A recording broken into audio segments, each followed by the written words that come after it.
Okay, we start a little early today, just a couple of minutes. We're looking at a collection, the Grundrisse 150, um, edited by Marcello Musto, and we're looking at Chapter 8, Rethinking Capital in Light of the Grundrisse. And of course, Moise, I think, recently departed, Moise Postone.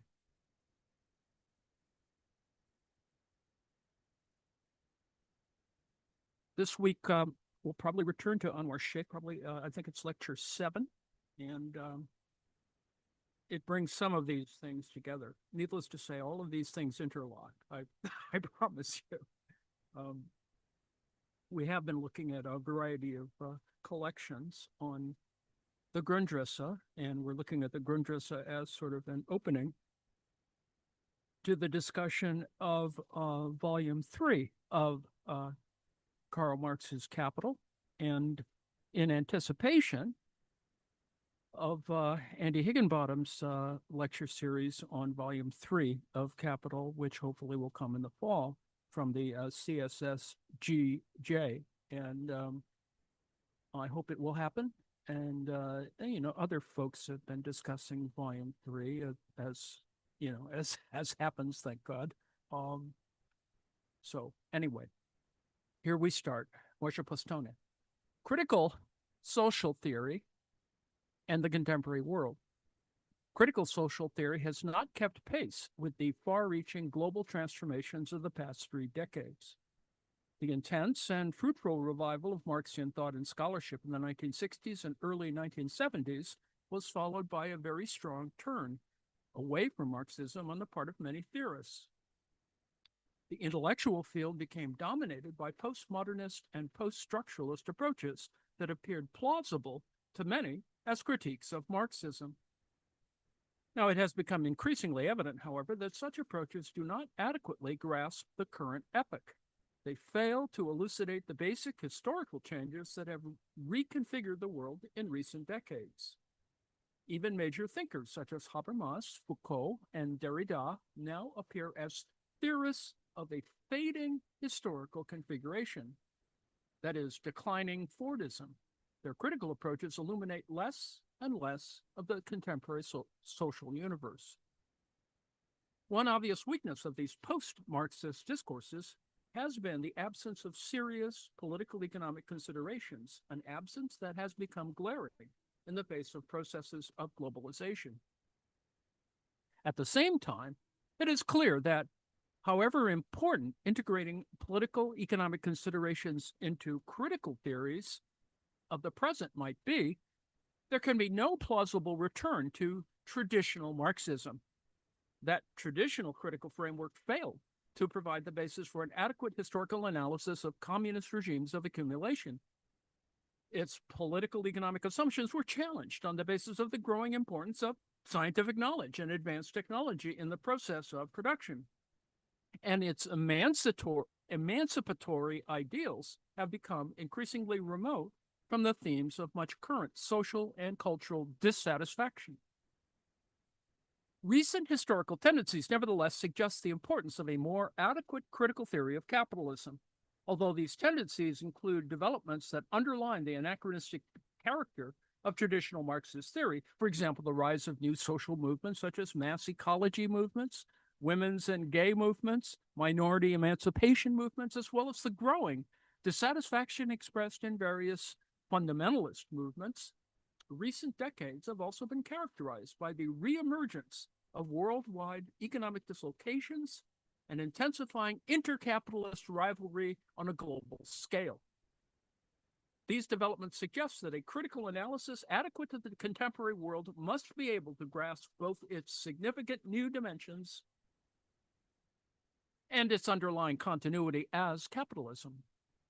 Marx's Grundrisse de Kritik der politischen Ökonomie could provide a point of departure for a reinvigorated critical analysis based on a fundamental rethinking of the nature of capitalism. Written in 1857 to 1858, this manuscript was first published in 1939 and did not become widely known until the late 1960s and early 1970s. Although Marx did not work out all aspects of this mature critical theory in the Grundrisse, the general thrust of his critique of capitalist modernity and the nature and significance of the fundamental categories of that critique emerge very clearly in this manuscript. Capital, the book, is more difficult to decipher and is readily subject to misunderstandings inasmuch as it is tightly structured as an immanent critique, one undertaken from a standpoint immanent to the object of investigation. For this reason, its categories can be misunderstood as affirmative rather than critical.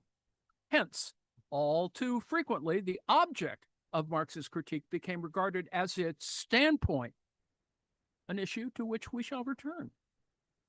Because Marx was still working out his categorical analysis in this manuscript, its strategic intent is more accessible than in Capital, the book. Hence, the Grundrisse can illuminate the nature and thrust of Marx's mature critique of political economy.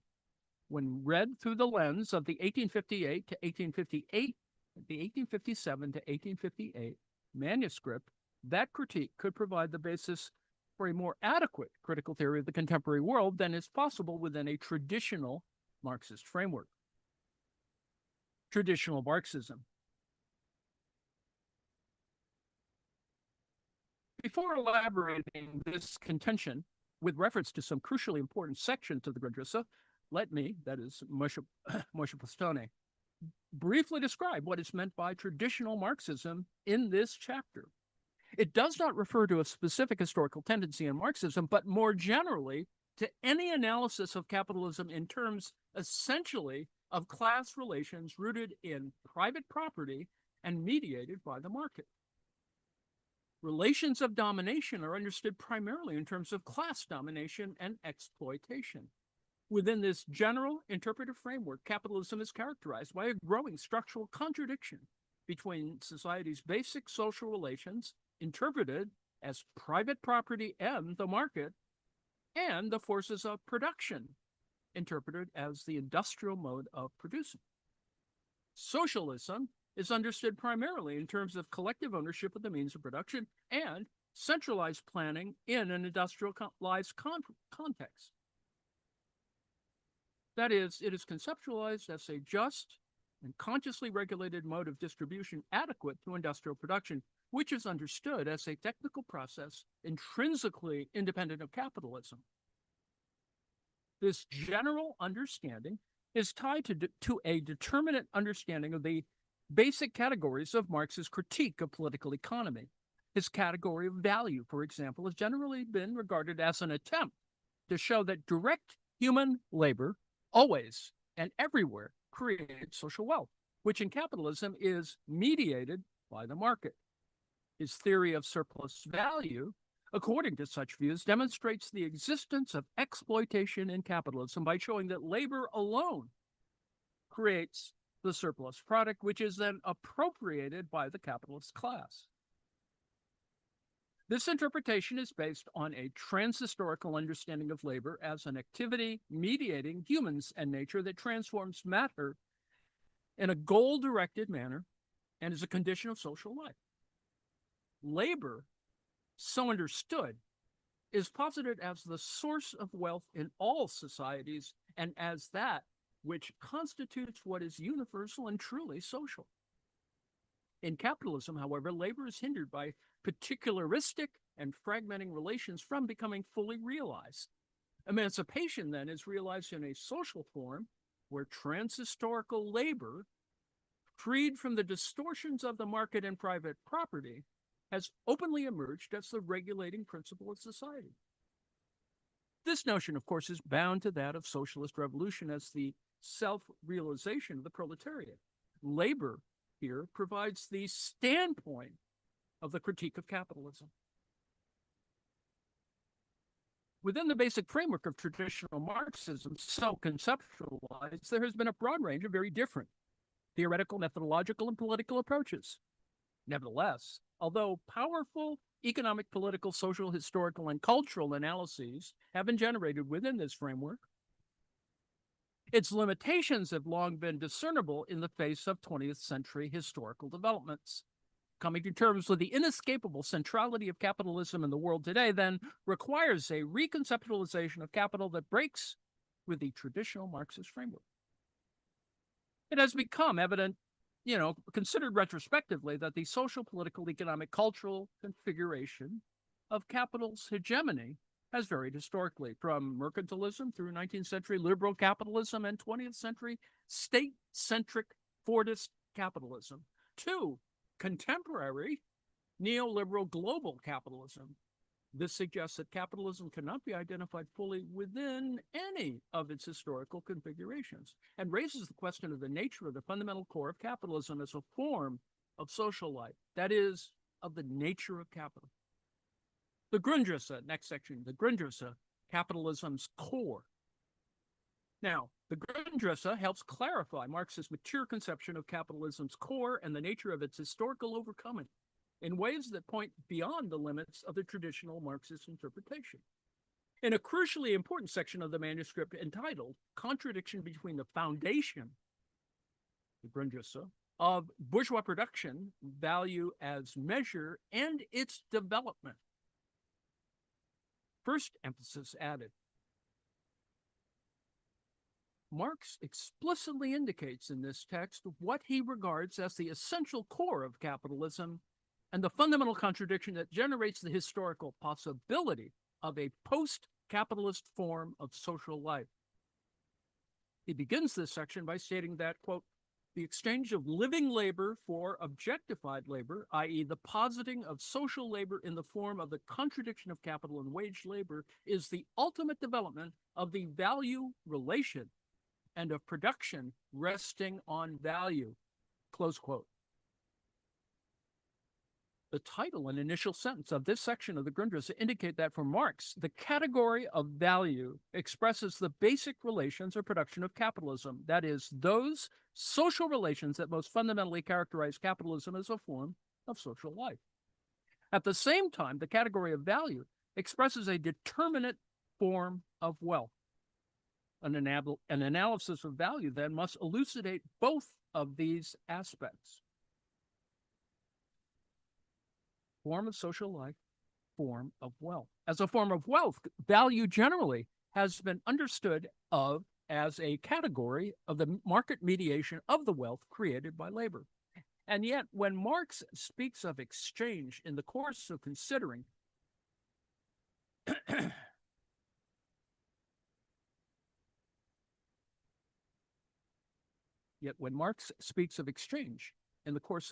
the value relation in the passages quoted, the exchange to which he refers is not that of circulation, but of production.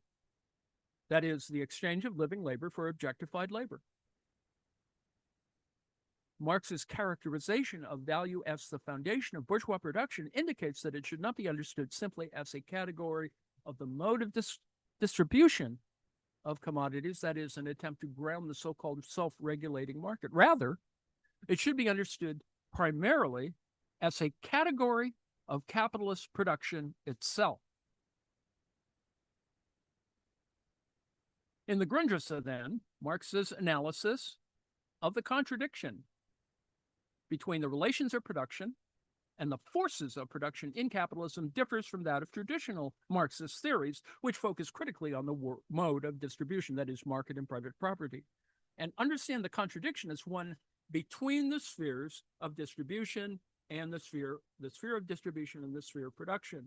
Department 1 and 2 and 1, actually. He explicitly criticizes theoretical approaches that conceptualize historical transformation in terms of the mode of distribution without considering the possibility that the mode of producing could be transformed.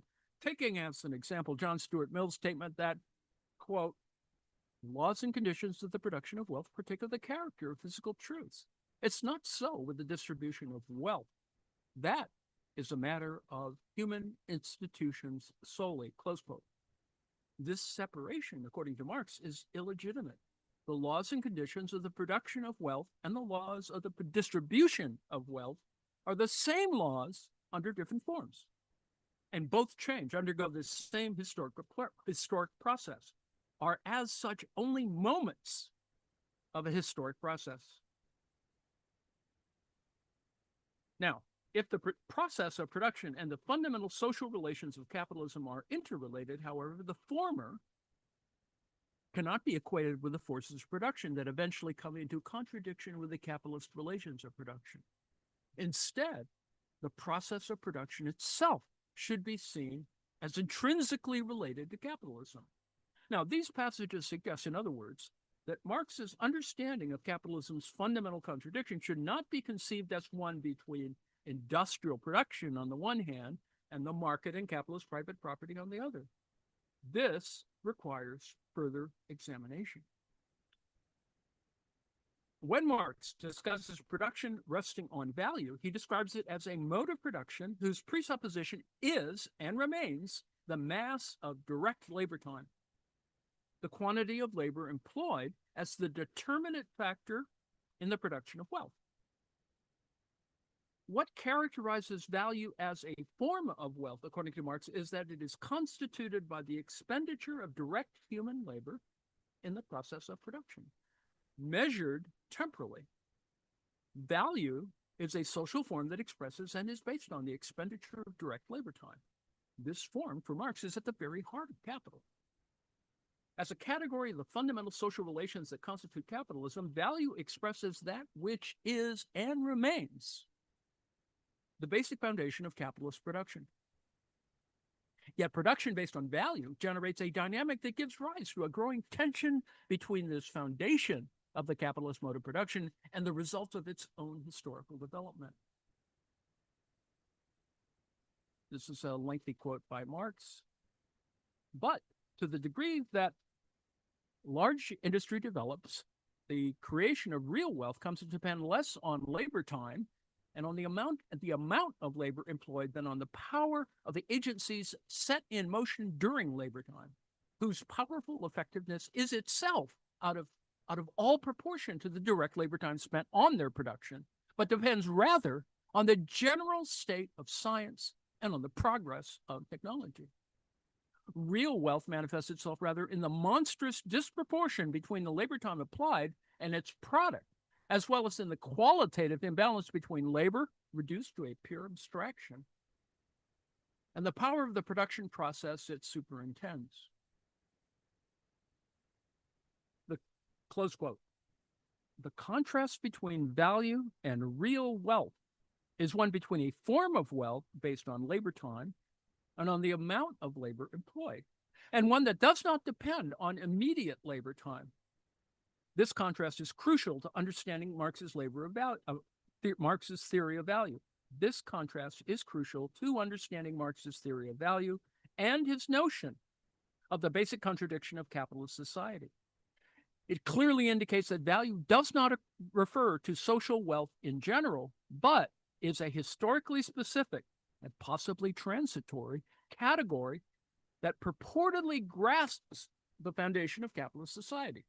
Moreover, value is not merely a category of the market, one that grasps a historically particular mode of the social distribution of wealth. Such a market-centered interpretation, which is related to Mill's position that the mode of distribution is changeable historically, but not the mode of producing, implies the existence of a trans-historical form of wealth that is distributed differently in different societies. According to Marx, however, value is a historically specific form of social wealth and is intrinsically related to a historically specific mode of production. This suggests that different forms of society are associated with different forms of wealth. Marx's discussion here suggests that the form of wealth, the form of labor, and the very fabric of social relations differ in various social formations.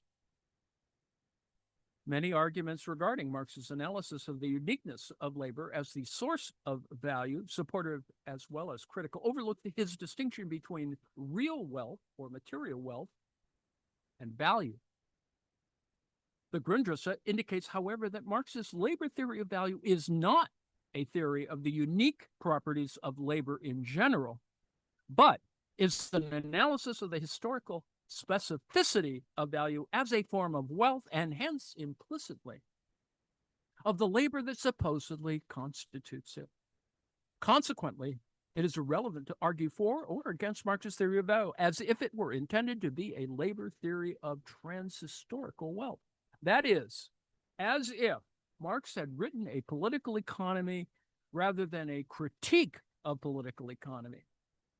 Now, this is not to say, of course, that the interpretation of Marx's category of value as a historically specific category proves his analysis of modern society is correct, but it does require that Marx's analysis be considered in its own historically determinate terms and not as if it were a transhistorical theory of political economy of the sort he strongly criticized.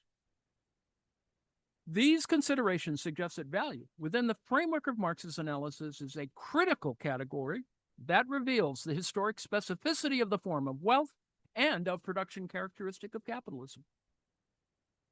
The paragraph quoted above shows that, according to Marx, the form of production based on value develops in a way that points to the possible historical negation of value itself. In an analysis that seems quite relevant to contemporary conditions, Marx argues that as capitalist industrial production develops, value becomes less and less adequate as a measure of social wealth. He contrasts value, a form of wealth bound to human labor time expenditure, to the gigantic wealth-producing potential of modern science and technology. Value becomes anachronistic in terms of the potential of the systems of production to which it gives rise. The realization of that potential would entail the abolition of value.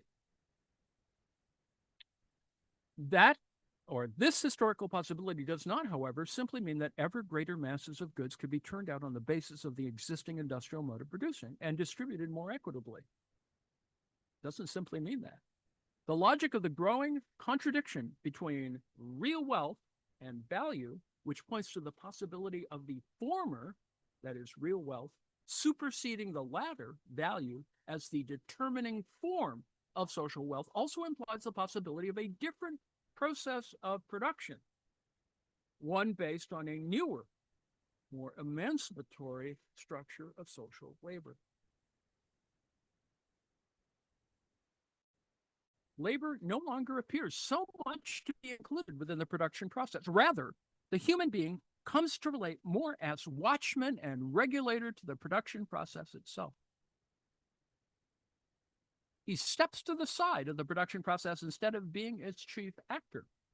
In this transformation, it is neither the direct human labor he himself performs, nor the time during which he works, but rather the appropriation of his own general productive power, his understanding of nature, and his mastery over it by virtue of his presence as a social body. It is, in a word, the development of the social individual, which appears in the great foundation stone of production and of wealth. The theft of alien labor time on which the present wealth is based appears a miserable foundation in face of this new one created by large-scale industry itself, close quote.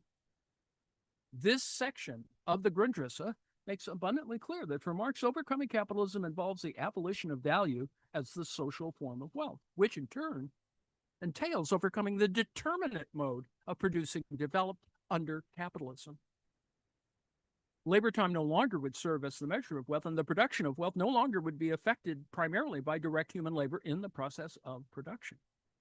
So, as soon as labor in the direct form has ceased to be the great wellspring of wealth, labor time ceases and must cease to be its measure, and hence exchange value must cease to be the measure of use value, close quote.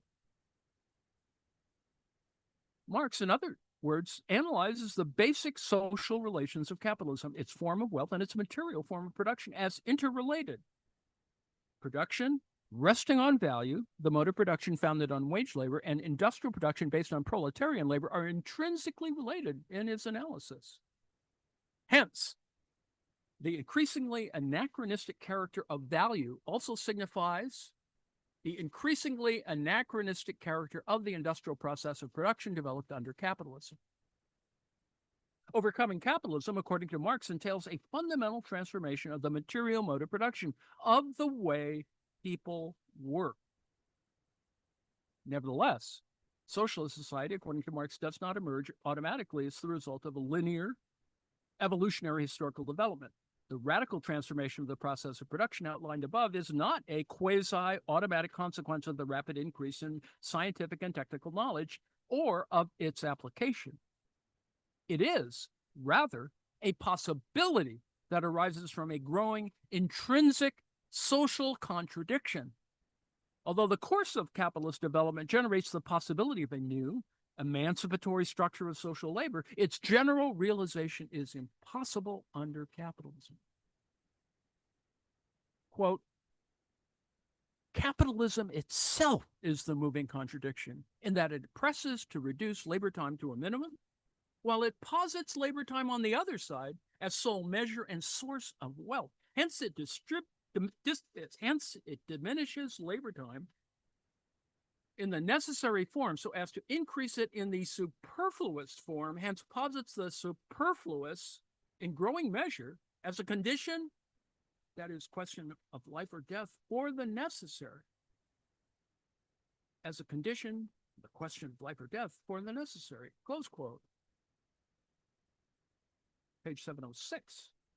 The question of necessary and superfluous labor time cannot be fully addressed here. It is important to note, however, that according to Marx, although capitalism tends to develop powerful forces of production whose potential increasingly renders obsolete an organization of production based on direct labor time expenditure, its structure is such that it cannot allow the full realization of this potential. The only form of wealth that constitutes capital is one based on direct labor time expenditure. Hence, despite the growing discrepancy between value as measure and material wealth, between value as measure and material wealth, value is not simply superseded by a new form of wealth. Instead, according to Marx, it remains the necessary structural precondition of capitalist society. Although, as he argues throughout the book Capital, this is not overtly the case. On the basis of his categories of value, commodity, and capital, Marx shows that capitalism is characterized by an intrinsic developmental dynamic. That dynamic, however, remains bound to capitalism. It is not self-overcoming. The categories ground both the dynamic as well as its limits. What becomes superfluous in terms of the production of material wealth remains structurally necessary for capital. Capitalism does give rise to the possibility of its own negation, but it does not automatically evolve into something else. That the expenditure of direct human labor time remains central and indispensable for capital, despite being rendered anachronistic by developments generated by capital, gives rise to an internal tension. As Postone's elaborated in Time, Labor, and Social Domination, Marx analyzes the nature of industrial production and its developmental trajectory with reference to this tension. These Grundrisse passages indicate that Marx's notion of the structural contradiction in capitalism should not be identified immediately with social antagonism, such as class conflict. They also reveal that Marx's understanding of capitalism's contradiction does not refer most fundamentally to a contradiction between private appropriation and socialized production. Hence, it differs fundamentally from that of traditional Marxism. Marx does not analyze the contradiction of capitalism in the Grundrisse as one between the process of production and value, that is, between production and capitalism and capitalist social relations. Rather, he treats the former, that is, production and capitalism, as molded by capitalist social relations, by the latter. Production in capitalism is the mode of production based on value. It is in this sense that, in his later writings, Marx refers explicitly to the industrial mode of production as a specifically capitalist mode of production, technologically as well. These passages in the Grundrisse imply that the material form of production is to be transformed with the overcoming of capitalism. They also belie the notion that Marx's critical theory is a form of evolutionary technological determinism. On the contrary, he treats technology and the process of production as socially constituted. They are shaped by value. They should not, therefore, be identified simply with the forces of production that come into contradiction with capitalism's social relations. Yet, although technology and the process of production are molded by capitalist relations, they embody a contradiction. Marx's analysis distinguishes between the actuality of the form of production constituted by value and its potential, actuality and its potential, a potential that grounds the possibility of a new form of production. This distinction is ultimately rooted in the contradictory nature of capitalist relations, which Marx in Capital grounds in the double character of the categories of modern capitalist social life.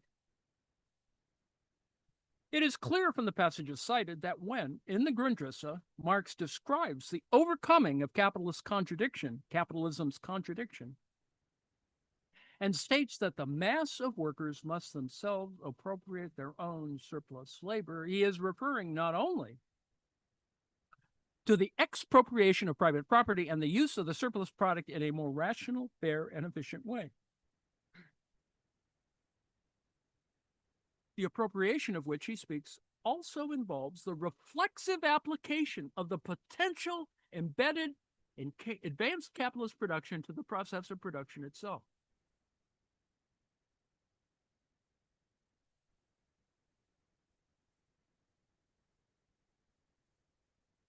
The system of social production in which wealth is created through the appropriation of direct labor time and workers' labor as cogs of a productive apparatus could be abolished. These two aspects of the industrial capitalist mode of production are related, according to Marx. Hence, overcoming capitalism, as presented in the Grundrisse, implicitly involves overcoming both the formal and the material aspects of the mode of production founded on wage labor. It entails the abolition of a system of distribution based on the exchange of labor power as a commodity for a wage with which means of consumption are acquired. It also entails the abolition of a system of production based on proletarian labor, that is, upon the one-sided and fragmented labor characteristic of capitalist industrial production. With regard to the structure of social labor, then, the Marxian contradiction should be understood as a growing contradiction between the sort of labor people perform under capitalism and the sort of labor they could perform if value were abolished, and the productive potential developed under capitalism were reflexively used to liberate people from the sway of the alienated structures constituted by their own labor. Now, far from entailing the realization of the proletariat, overcoming capitalism involves the material abolition of proletarian labor.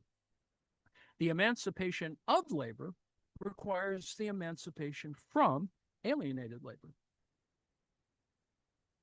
This interpretation, by providing the basis for a historical critique of the concrete form of production in capitalism, as well, of course, of the abstract mediation and domination expressed by the categories of value and capital, sheds light on Marx's well-known assertion that the capitalist social formation marks the conclusion of the prehistory of human society. The notion of overcoming proletarian labor implies that prehistory should be understood as referring to those social formations in which ongoing surplus production exists and is based primarily on basic direct human labor. This characteristic is shared by societies in which the surplus is created by slave, serf, or wage labor. Yet the formation based on wage labor, according to Marx, is uniquely characterized by a dynamic that gives rise to the historical possibility that surplus production based on human labor as an internal element of the process of production can be overcome. A new social formation can be created in which the surplus labor of the mass has ceased to be the condition for the development of general wealth, just as the non-labor of the few for the development of the general powers of the human head. You can see there's, let me break here for a second. You can see where general intellect fits there. For Marx, then, The end of prehistory signifies the overcoming of the opposition between manual labor and intellectual labor. This opposition cannot be overcome, however, by merely melding existing manual and intellectual labor. Marx's treatment of production in the Grundrisse implies that not only the separation of these modes of labor, but also the determining characteristics of each are rooted in the existing form of production. Their separation can be overcome only by transforming existing modes of both manual and intellectual labor. That is, by the historical constitution of a new structure and social organization of labor. Such a new structure becomes possible, according to Marx's analysis, when surplus production is no longer necessarily based primarily on direct human labor. The section of the Grundrisse on capitalism's fundamental contradiction indicates that Marx's critical theory should be understood essentially as a critique of labor in capitalism, rather than a critique of capitalism from the standpoint of labor, as in traditional Marxism. This has far-reaching implications for comprehending capital and delineates a fundamental distinction between Marx's critique of political economy and its frequent misinterpretation as a critical political economy. To fully elaborate such a reading of capital on the basis of the Grundrisse is not possible within the framework of this chapter, of course. In order to be able to sketch its bare outlines, however, it is important first to briefly consider another crucial section of the Grundrisse titled The Method of Political Economy, page 100 to 108. Next section, the Grundrisse, Marx's categories. In this section, Marx wrestles with the question of an adequate point of departure for his critical analysis. He makes clear that the categories of his analysis should not be understood in narrow economic terms. Rather, they express the forms of being, Daseinformen, the determinations of existence, Existenz Bestimmungen, of this specific society. As such, they are at once forms of subjectivity and objectivity. They express what is given in the head as well as in reality. That is, Marx's categories purport to grasp as intrinsically interrelated economic, social, and cultural dimensions of the modern capitalist form of life that frequently are treated as contingently related, as extrinsic to one another. This categorical approach contravenes understandings of the relations of social objectivity and subjectivity in terms of a base superstructure model. Base/superstructure.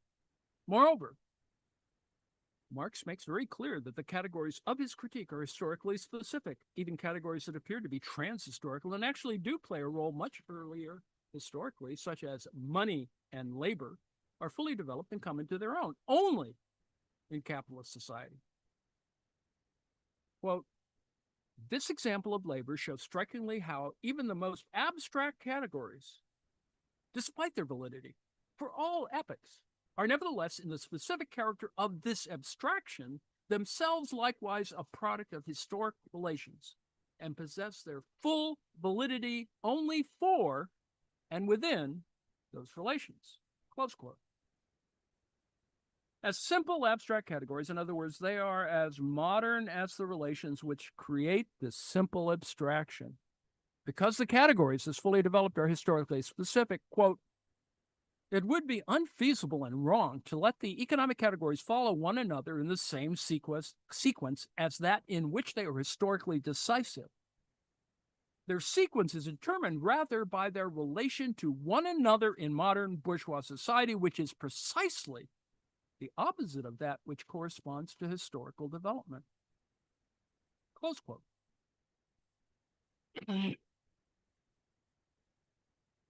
Instead, critical analysis must begin with what is most essential to its object.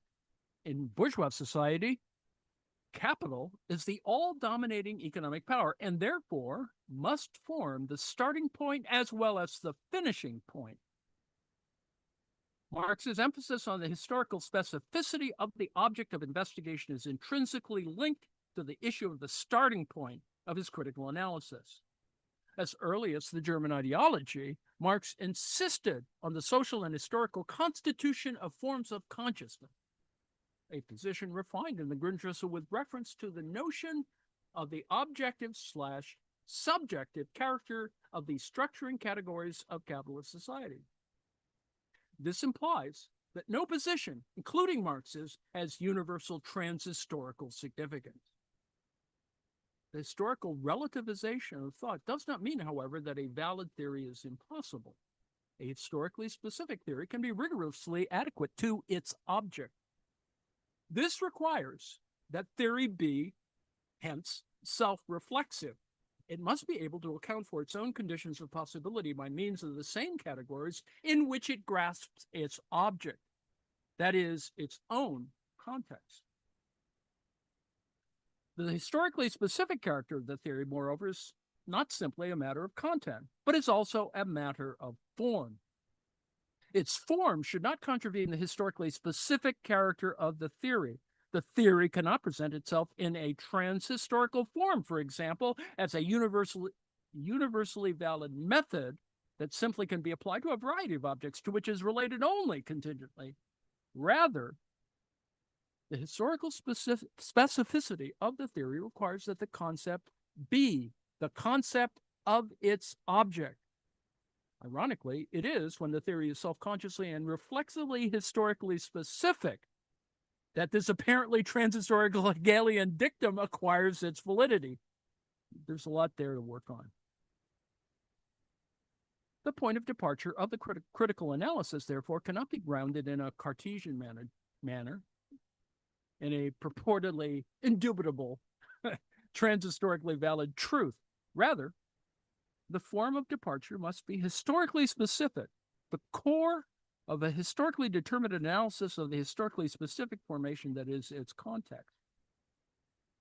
If Hegel, in The Science of Logic, was concerned with the problem of the point of departure for the exposition of a logic that doesn't presuppose a logic, that is, a grounding outside of that which it seeks to demonstrate, Marx was concerned with the problem of a historically specific point of departure for a critical social theory that doesn't ground itself outside its object/context. A lot there, too.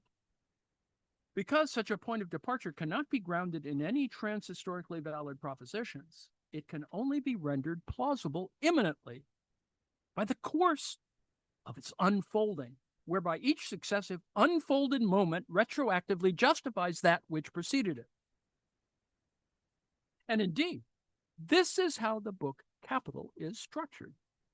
The categories of the beginning, for example, commodity, value, use value, abstract labor, concrete labor, are only really justified by the subsequent unfolding of the analysis. What appears to be their transhistorical grounding in the first chapter of the book Capital should be understood with reference to the framework of Marx's rigorously immanent mode of presentation, which does not take a standpoint extrinsic to its object. Understood in this way, what appears to be a transhistorical grounding, of value, for example, is the way in which the subjective/objective forms present themselves. It is a meta-commentary on thought that remains bound within the limits of the structuring forms of modern capitalist society. Next section. Capital, the book Capital, in light of the Grundrisse. At this point, we can briefly outline a reading of Capital based on the considerations developed so far. So, as is well known, Capital's point of departure is the commodity. That is the book Capital. Point of departure is the commodity.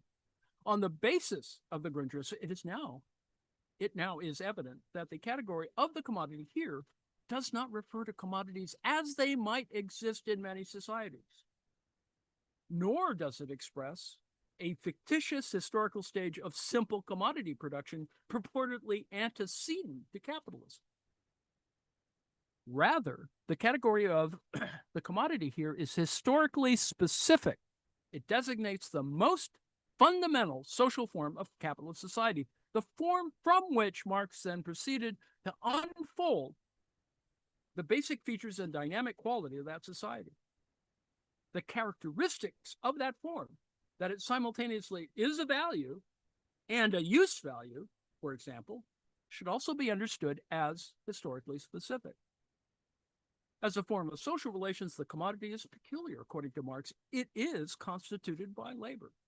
Consequently, it necessarily exists in objectified form and has a dualistic character as a form of social mediation and as a product, as value and use value.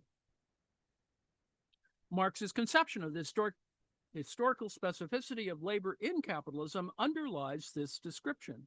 He maintains that labor in capitalism has a double character.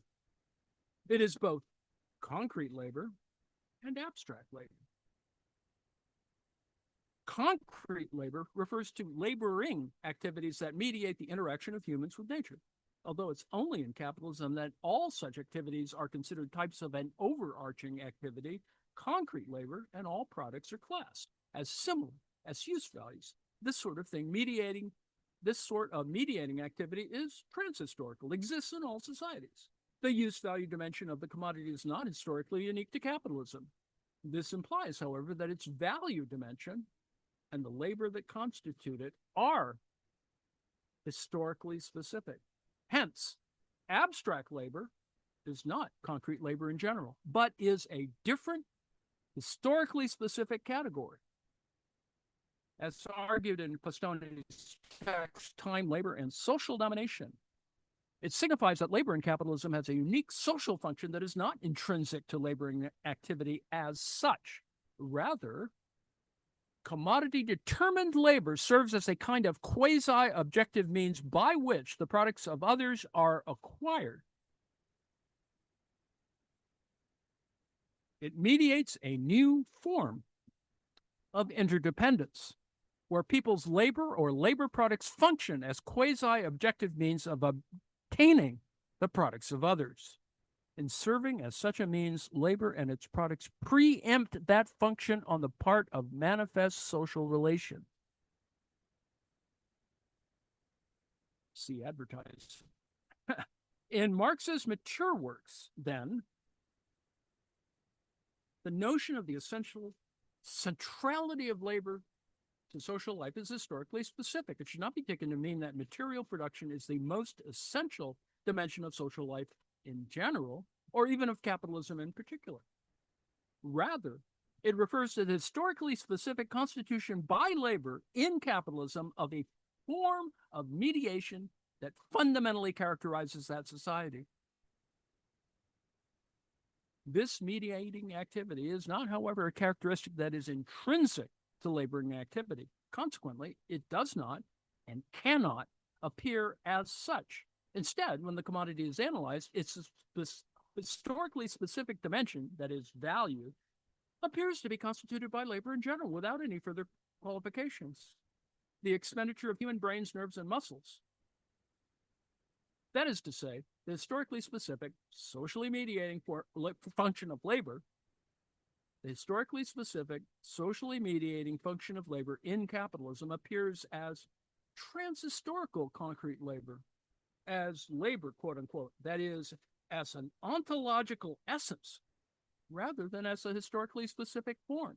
This ontological form of appearance of labor's historically unique, socially constituting function in capitalism is a fundamental determination of what Marx refers to as the fetish forms of capitalism.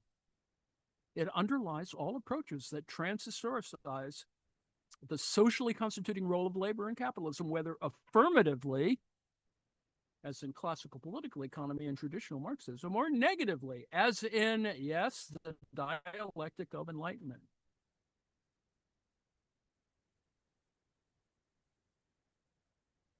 Labor in capitalism, then, not only mediates the interaction of humans and nature, but also constitutes a historically specific social mediation according to Marx. Hence, its objectifications, that is, commodity and or capital, are both concrete labor products and objectified forms of social mediation. According to this analysis, the social relations that most fundamentally characterize the capitalist form of social life are very different in kind from the qualitatively specific and overtly social relations such as kinship relations, which characterize other forms of social life. The fundamental forms of social relations constitutive of capitalism are peculiarly quasi-objective and formal, and are characterized by a dualistic opposition of an abstract general homogeneous dimension and a concrete particular material dimension, both of which appear to be natural rather than social. This historically specific form of mediation is constituted by determinate forms of practice, but becomes quasi-independent of those practices. The result is a new form of social domination that subjects people to increasingly impersonal rational imperatives and constraints that cannot adequately be grasped in terms of the concrete domination of social groupings such as class or institutional agencies of the state and or the economy. Like power as conceptualized by Foucault, this form of domination has no determinate locus and appears not to be social at all. However, it is not static, but temporally dynamic. In the book Capital, Marx treats the historically dynamic character of capitalism as a historically determinate, specifying characteristic of that form of social life grounded in the form of impersonal domination intrinsic to the basic structuring forms of that society. In so doing, he historically relativizes the notion of an intrinsic historical dynamic. Now, what drives this dynamic is the double character of the underlying social forms of capitalism. It is crucially important to note in this regard that the distinction Marx makes in the Grundrisse between value and real wealth reappears in the first chapter of the book Capital as that between value and material wealth. Material wealth is measured by the quantity produced and is a function of the number of factors in addition to labor, such as knowledge, social organization, natural conditions. Value, the dominant form of wealth in capitalism, is constituted by socially necessary human time. Time expenditure alone, according to Marx. Whereas material wealth, that's the dominant form of wealth, is mediated by overt social relations. Value is a self-mediating form of wealth. Beginning with his treatment of the magnitude of value in terms of socially necessary labor time, Marx outlines a dialectical interaction of value and use value, which becomes historically significant with the emergence of relative surplus value and gives rise to a very complex, nonlinear, historical dynamic underlying modern society. With the unfolding of this dynamic, it becomes increasingly clear that the historically specific form of social domination intrinsic to capitalism's most basic forms of social mediation is the domination of people by time. The dynamic outlined by Marx in Capital is characterized on the one hand by ongoing transformations of production and more generally of social life. On the other hand, this historical dynamic entails the ongoing reconstitution of its own fundamental condition as an unchanging feature of social life. Namely, that social mediation ultimately is affected by labor, and hence that living labor remains integral to the process of production, considered in terms of society as a whole, regardless of the level of productivity. Capitalism ceaselessly generates the new while constantly reconstituting the same. This understanding of capitalism's complex dynamic allows for a critical, social, rather than technological analysis of the trajectory of growth and the structure of production in modern society. Although I cannot elaborate here, Marx's key concept of surplus value not only indicates, as traditional interpretations emphasize, that the surplus is produced by the working class, but that capitalism is characterized by a determinate, runaway form of growth. The problem of economic growth in capitalism within this framework is not only that it is crisis-ridden, as has been emphasized frequently and correctly by traditional Marxist approaches. Rather, the form of growth itself, which entails the accelerating destruction of the natural environment for smaller and smaller increases in surplus value is itself problematic. The trajectory of growth would be very different, according to this approach, if the ultimate goal of production were increased quantities of goods rather than increases in surplus value. Now, this approach also provides the basis for a critical analysis of the structure of social labor and the nature of production in capitalism. It indicates that the industrial process of production should not be grasped as a technical process that, although increasingly socialized, is used by private capitalists for their own ends. Rather, the approach that Postone is outlining grasps that process itself as intrinsically capitalist. With the real subsumption of labor in Marx's account, capital becomes less and less the mystified forms of power that actually are those of the workers. Rather, the productive powers of capital increasingly become socially general productive powers that no longer can be grasped adequately as those of the immediate producers alone, those Keebler elves. This constitution and accumulation of socially general knowledge renders proletarian labor increasingly anachronistic. That is, it renders the production of material wealth essentially independent of direct human labor time expenditure. This, in turn, opens the possibility of large-scale, socially general reductions in labor time and fundamental changes in the nature and social organization of labor. Yet these possibilities are not and cannot be realized in capitalism. The dialectic of value and use value reconstitutes the necessity of proletarian labor somehow in the process. The combination of capital's drive for ongoing increases in productivity and its grounding in the expenditure of direct human labor time leads to an determinate mode of production in which the development of technologically sophisticated production that could liberate people from fragmented and repetitive labor reinforces such labor instead. See Foxconn. Similarly, labor time is not reduced on a socially general level, but is distributed unequally, ever increasing for many.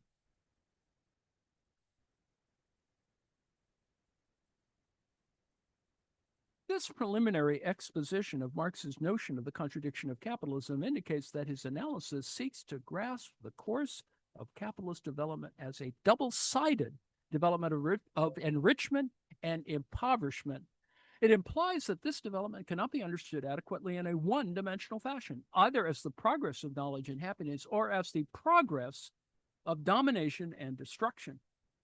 According to his analysis, although the historical possibility emerges that the mode of social labor could be enriching for everyone, social labor actually has become impoverishing for the many. The rapid increase in scientific and technical knowledge under capitalism does not, therefore, signify linear progress towards emancipation. According to Marx's analysis of the commodity and of capital, such increased knowledge, itself socially constituted, has led to the fragmentation and emptying of individual labor and to the increasing control of humanity by the results of its own objectifying activity. Yet it has also increased the possibility that labor could be individually enriching and that humanity could exert greater control over its fate. This double-sided development is rooted in the alienated structures of capitalist society and can be overcome, according to Marx's dialectical analysis, which should not then in any way be identified in a faith in linear scientific progress and or in social progress. Marx's analysis thus implies a notion of overcoming capitalism that neither uncritically affirms industrial production as the condition of human progress, nor romantically rejects technological progress per se. By indicating that the potential of the system of production developed under capitalism could be used to transform that system itself, Marx's analysis overcomes the opposition of those positions and shows that each takes one moment of a more complex historical development to be the whole. This approach grasps the opposition of faith in linear progress and its romantic rejection as expressed as expressing a historical antinomy that, in both of its terms, is characteristic of the capitalist epoch. More generally, Marx's critical theory argues neither for simply retaining nor for abolishing what was constituted historically in capitalism. Rather, His theory points to the possibility that what was historically constituted in alienated form could be appropriated and thereby fundamentally transformed. According to the interpretation very briefly outlined here, the Grundrisse allows us to see that Marx's critique in the book Capital extends far beyond the traditional critique of bourgeois relations of distribution, that is, the market and private property. It not only entails a critique of exploitation and the unequal distribution of wealth and power, although it, of course, includes such a critique. Rather, it grasps modern industrial society itself as capitalist and critically analyzes capitalism primarily in terms of abstract structures of domination, the increasing fragmentation of individual labor and individual existence, and a blind, runaway developmental logic. It treats the working class as a basic element of capital rather than the embodiment of its negation, and implicitly conceptualizes capital rather than the embodiment of its negation, and implicitly conceptualizes socialism, not in terms of the realization of labor and industrial production, but in terms of the possible abolition of the proletariat and the organization of labor based on proletarian labor, as well as of the dynamic system of abstract compulsion constituted by labor as a socially mediating activity. This approach reconceptualizes a post-capitalist society in terms of the overcoming of the proletariat, the self-abolition of the proletariat and the labor it does, that is, in terms of a transformation of the general structure of labor and of time. In that sense, it differs both from the traditional Marxist notion of the realization of the proletariat and from the capitalist mode of abolishing national working classes by creating an underclass within the framework of the unequal distribution of labor and of time nationally and globally. Although the